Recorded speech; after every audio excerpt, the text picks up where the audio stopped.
After the Emancipation Proclamation and as manpower began to run low, Lincoln will have to initiate a draft. This will cause um, concern throughout the United States. Remember, the Confederacy will also issue a draft, but now that the direction of the war has changed, riots will take place because of the draft, and many of these riots will aim violence towards people of color. They in essence become race riots. Nonetheless, many African Americans uh, are interested in serving in the American Civil War. They want to fight, they want to train, they want to demonstrate their allegiance to the United States as a new nation that will outlaw slavery or eliminate slavery. Um, Blacks were allowed to enlist. However, many times they were facing discrimination by way of pay, by way of training, by way of resources. There will be various regiments that will see action. Not a lot of them will. Most African Americans will be relegated to digging graves, being scouts, cooks, um, pretty much your basic level entry work. However, there was a particular regiment that gained fame with leading an assault on Fort Wagner. This will be the Massachusetts 54 or the 54th Massachusetts, led by Colonel Robert Shaw. And this was an all-black regiment that trained for that invasion at Fort Wagner. And in essence, it was going to be a bloodbath. It was a suicide mission in sorts that they were under the impression that they were going to face up to 50% casualties, and many of them ended up dying. I think Frederick Douglass even had three of his own boys, three of his own sons, serve with the 54th Mass. So those are just examples of African Americans serving in the military. There's also evidence to suggest that towards the end of the Confederacy, towards the end of the war, the Confederacy were willing to allow African Americans, their slaves, to enlist. But by that time, the war was practically sewn up. Now, after Antietam, McClellan is going to be replaced. Lincoln is infuriated with McClellan because despite the victory, McClellan did not go and pursue Lee and finish him. So the war dragged on. Lincoln felt he couldn't trust him, so he replaces McClellan with Burnside. However, Burnside will be defeated at Fredericksburg, and that brings caution to the wind. So, or makes Lincoln think that we should probably look elsewhere. So Burnside will be replaced with Hooker, but then he gets defeated at the Battle of Chancellorsville. So then Hooker's replaced with a guy by the name of Meade, and Meade will ultimately meet up against Robert E. Lee at the Battle of Gettysburg. The reason why the title of this slide is labeled Guess and Check, it's because when you're constantly switching between lead generals, that should let you know that that lack of consistency can be problematic, and it could extend the war effort. It doesn't show a lot of confidence. Think about times in which you use guess and check. I'm not very confident in math, and I would use guess and check all the time because I wasn't confident. So I would try this, and if it didn't work, I would try that. If that didn't work, and I just kept going until I eventually got the wrong answer anyways. But guess and check from the perspective of Abraham Lincoln, it should let you know that he wasn't really sure who was going to be able to get this job done. What we do know is that he wasn't afraid of dismissing generals for the next one. Whereas the Confederacy, they have a sense of continuity. Their generals, specifically Robert E. Lee, and up until his death, Stonewall Jackson, who will be wounded at Chancellorsville. Now, the Battle of Gettysburg, I do want you to underline, and we'll just go ahead and click on the next slide and get there. Go ahead and underline Gettysburg. This will ultimately be the bloodiest battle in the American Civil War. I think it takes place over 3 days, and that's what separates it from Antietam. But this battle is devastating for a multitude of reasons. What I want you to know is that Gettysburg is in Pennsylvania. most of the American Civil War battles take place in the South. Robert E. Lee understood that if the South or the Confederacy were ever going to have a chance at winning, they were going to need to secure a prominent victory on the enemy soil, which would be northern soil. So he picks a spot at Gettysburg, and so this is his chance to secure some type of compromise. He doesn't believe they can probably win with this victory, but at the very least, they could broker some type of truce where each side could walk away respectfully. Uh, but this also means that the Confederacy is changing their battle strategy. They had seen success when they were fighting defensively, but now they're fighting offensively, and that changes everything. So, nonetheless, Lee will ultimately lead the Confederacy uh, into battle at the Battle of Gettysburg, and they're going to get slaughtered. Um, Robert E. Lee allows General George Pickett to lead his men up a hill, and that will result in casualties up to 50%. Um, they were slaughtered. And I think then this new approach on unfamiliar soil is what ultimately led to their defeat. Of course, um, giving credit to the Union troops as well. But this will be a devastating blow to the Confederacy. Like from here on out, these guys they don't stand a chance. This is it. Gettysburg is the turning point of the American Civil War. It's all downhill from here. Now, with the possibility of a victory at Gettysburg, Jefferson Davis, the president of the Confederacy, was considering sending negotiators if they were able to secure a victory, and that just wasn't the case. Jefferson Davis will send negotiators nonetheless, and Lincoln will have them sent away. He doesn't allow them to come forward, and that should kind of let you know where Lincoln is at in his head. He knows victory is in sight, and he's not giving up an inch. Please underline Ulysses S. Grant. And he'll become the colonel in the Union Volunteer Army, and will ultimately be given command of all Union or the majority of the Union forces attacking at Vicksburg. Eventually, that city is going to fall on July 4th, 1863. And Lincoln taps his shoulder to ultimately get to replace uh, leadership for the Union forces, and he believes that Grant is the man who can go and get Lee, defeat Lee, and end this war. They bring Grant in. They know that Grant has a drinking problem. When presented to Lincoln about it, they said, yes, this is true. Lincoln then asked, well, how much does he drink? Um, they said a lot. They go, okay, well, how much is a lot? I said, well, he's pretty much drinking anytime he's in the field. Okay, all right, understandable. Yeah, he's always in the field though. Oh, okay. Neither here nor there. Send him up. Bring him in. Let me talk to him. They figure it all out.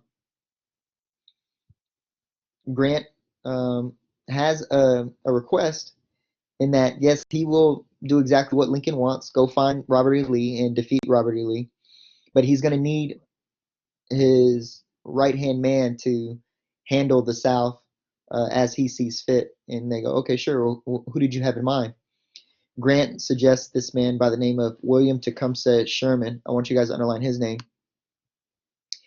And he's the right-hand man to Ulysses S. Grant. They were buddies. When Grant would deal with his alcohol issues, Sherman would be able to help him. When Sherman was suffering with his bouts of depression, he was probably a manic depressive. Grant would be able to support him. They were buddies. They had each other's backs. And the way it was set up, Grant, if he was to focus on Lee, Grant needed Sherman to handle the rest of the South, and Sherman is going to do that with something known as total war. He's going to capture Atlanta in September of 1864, and within a month or two, he's going to burn it to the ground. Because Sherman practices what is known as total war, and I want you guys to underline that. Total war is the complete opposite of the way McClellan was operating the war. McClellan was very hesitant of pursuing the conflict, whereas Sherman not only pursued it, everything was fair game. Of course, besides women and children, but if he saw houses, they were to be burnt down. If he saw crops, they were to be burnt. If he saw railroad lines, they were to be dug up. There should be left in their wake nothing that could be used by the enemy to continue this war effort. And of course, they would have to kill enemy combatants, Confederate soldiers. They're going to destroy everything that gets in their way, and this is known as total war. And it weakens, it not only destroys the soldiers or the Confederacy, at least by way of their army, but it also weakens the morale of individuals on the countryside, men that are fighting in the conflict. It really just breaks the backbone of the Confederacy. They no longer have this unifying morale to continue this conflict. Sherman's total war will be raged all the way up into South Carolina, and so with that, under Sherman's leadership, with the utilization of total war, the Confederacy is a wrap. All that's left is to go and get Lee. Now, in the midst of this war, we're going to have an election, and I want us to underline it. In this election, Lincoln is running to be reelected, and he's facing the general he had fired at the outset of the American Civil War, Robert McClellan. McClellan runs on the Democratic ticket, arguing that he will defeat Negro equality, he will preserve the Union, present an honorable and permanent and happy peace. And from this, you can see that it's also a pro-McClellan flyer, in that by electing Lincoln, you're supporting the Black Republican ticket. By electing Lincoln, you are promoting Negro equality, debt, harder times, draft, universal anarchy, and ultimate ruin, because blacks will be seen as equals. So this is just the attitude of a Union general. Despite the fact that he was following orders, he did not approve of or seek equality of the races. Lincoln, on the other hand, understanding that the war is very close to ending, decides to select as his running mate, his vice president, a local war Democrat by the name of Andrew Johnson, who's from the South. So let's put that in perspective. Lincoln is a Northern Republican. He has selected as his vice president a Southern Democrat. If this were to happen today, I mean, just imagine that, like picking somebody from the opposing party and from the opposing region. And imagine if Donald Trump had selected Hillary Clinton to be the vice president, or Donald Trump had selected Bernie Sanders to be the vice president. What that should tell you about Lincoln, and what this election should tell you about Lincoln, is that he understood more than anyone else that these minor arguments that we're having, and I'm not belittling or being dismissive about the American Civil War. What I am suggesting, though, is that from Lincoln's perspective, we still have to have a path forward as a family, brothers and sisters from the North and the South and from the East to West. Despite our differences, we can move forward. And as an extension of that kind of thought, Lincoln felt that the Confederacy, as Southerners, as most of them being Democrat, Lincoln was willing to extend his hand across the aisle to build bridges so that this nation could move forward. From the perspective of the Confederacy, they were hoping that McClellan would win, and then they could negotiate some type of truce. So in the election of 1864, politically, this will be the end of the Confederacy. Confederacy's hope for some sort of victory. And for Lincoln, it's a demonstration of his intelligence. And I think that lost when people discuss Lincoln historically. There is a great deal of time and spent on his humanity, and that's understandable. But I think what gets pushed aside at times is his political intellect, his ability to maneuver and navigate to get things done. And with this election, he was hoping to move the nation forward. This election also proves that democracy, despite the fact that we are in the midst of a war, democracy must continue. We must give people a voice.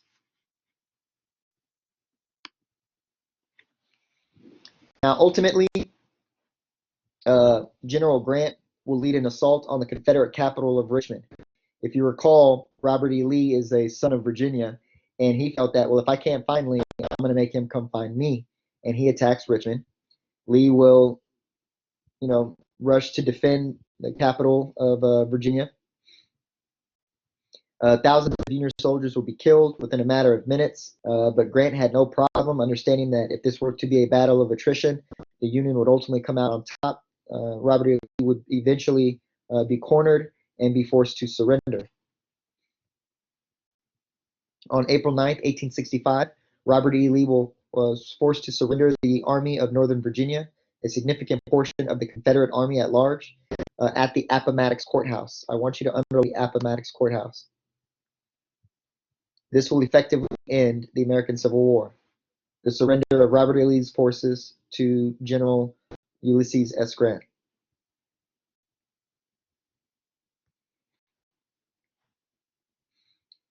"5 days later, after the surrender of Robert E. Lee and ultimately the conclusion of the American Civil War, President Lincoln will be shot and killed at Ford's Theater by John Wilkes Booth. He's a somewhat famous actor. He had access to the theater. He makes his way up there to the balcony, fires a shot at the president, jumps off the balcony into the center of the theater. People are shocked as to what the heck is going on. They think that this is a part of the play. He's able to scurry off.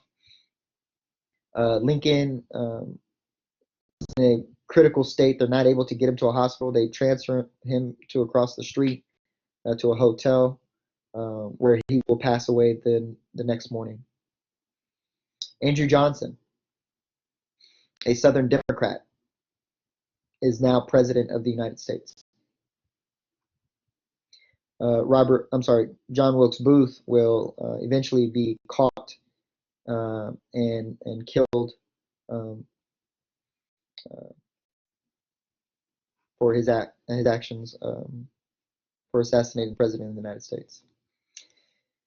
This is the first successful assassination of a president. There had been attempts prior, but the nation is shocked. The nation is mourning.